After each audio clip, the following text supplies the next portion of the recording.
Hello, hordoftoota YouTube kondaaf guyyaa har'aa kanaan isiniif qabadhee dhiyaadhe namni tokko filaashii harkarraa qabu yookaan storage devices ta'uu danda'a kabraa harkarraa qabu tokko yoo inni original size isaa gadhiise gara original size isaa isa jalqabaatti akkamittiin deebisna kan jedhudha. Innis maal jechuudha?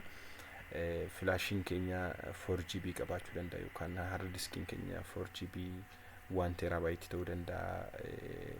16GB ta'uu danda'a 32 ta'uu danda'a any size ta'uu danda'a.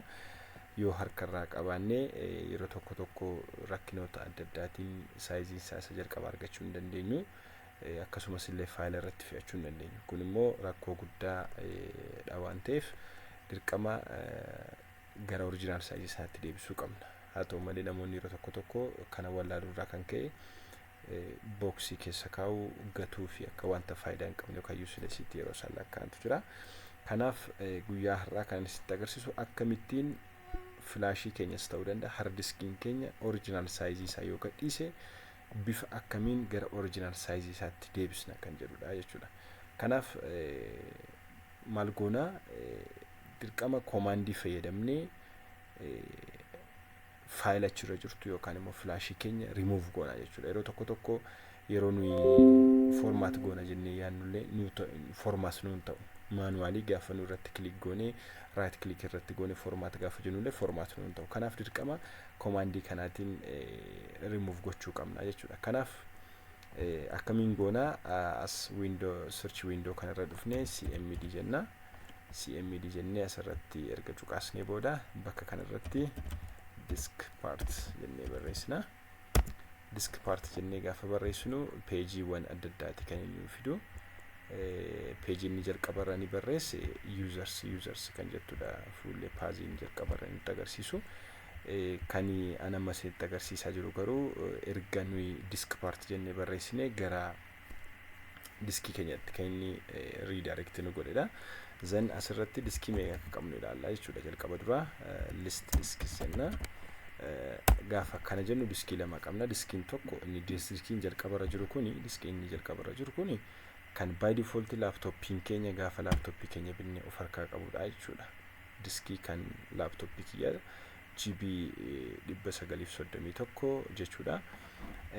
Inni kun immoo disk 1 kan jennu immoo filaashiitti suuqeen jira. Filaashiin itti suuqee jiru kanatu saayiziin isaa saayizii 116 GB dha.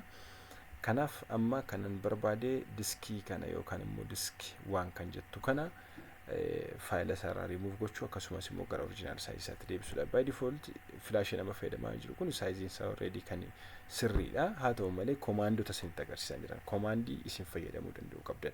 Step isaa gaafa isinitti agarsiisu filaashiin keessan bor gaafa waan akkasii happen ta'u yookaan immoo waan akkasii gaafa uumamu komaandii nama asirratti agarsiisu kana erga filaashii keessan suuqxanii diskii keessan filattanii bifa kanaatiin filaashii keessan formaat gochuu ni dandeessu jechuudha. Yeroo tokko filaashiin keenya laaptooppii isaa ta'u deeskitooppiitti suuqnee gaafa nuyi manually formaat gochuu yaannu nuuf hin hojjetu.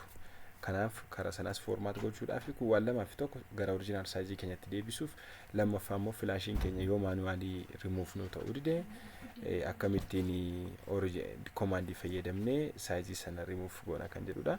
Kanaaf amma diskiin asirra jiru lama isiniin jedheera. Mee filaashii kiyya irraa buqqiseetan diskii qabnu ilaala.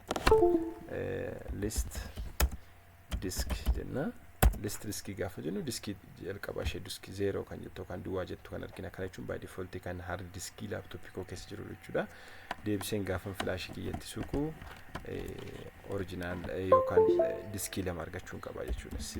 List disk diskii lama argadheera.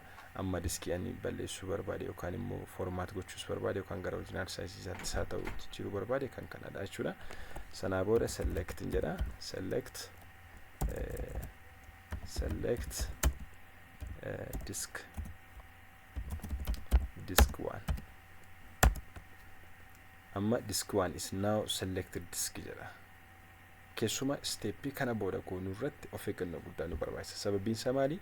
Al takka diskii filanne kana clean jennee taanaan faayilota asirra jiran deebinee argachuu hin dandeenyu.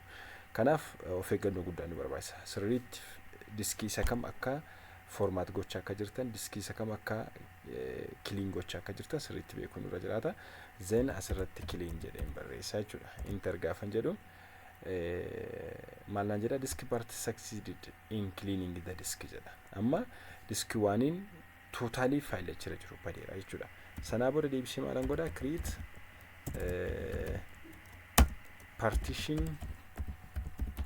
primary jedheen barreessaa jechuudha. Ergan kana barreessee booda maalaan jedha disk part succeeded in creating the specified partition. Specified partitionii ko specified naa godheera jechuudha. Sanaa booda partitioniin specified godhe kan ammoo deebiseen maalaan godha active an godha. Callistanii gara irratti faayil erga clean irraa gootanii erga flashii kana wanti gootanii active gochuu dhiistan flashii kana visible isinii ta'uu ibsuu danda'a. This PC irratti gaafatanii click gootan visible isinii ta'uu ibsuu danda'a. Kanaaf maal gootu as kana irratti active jechuudha. Sanaa booda maal jedha disk part marked the current partition as active jedha. Disk partiin maal godheera current partition nama gara irratti create godhe kana akka activity mark naa godheera. Accept naa godheera jechuudha.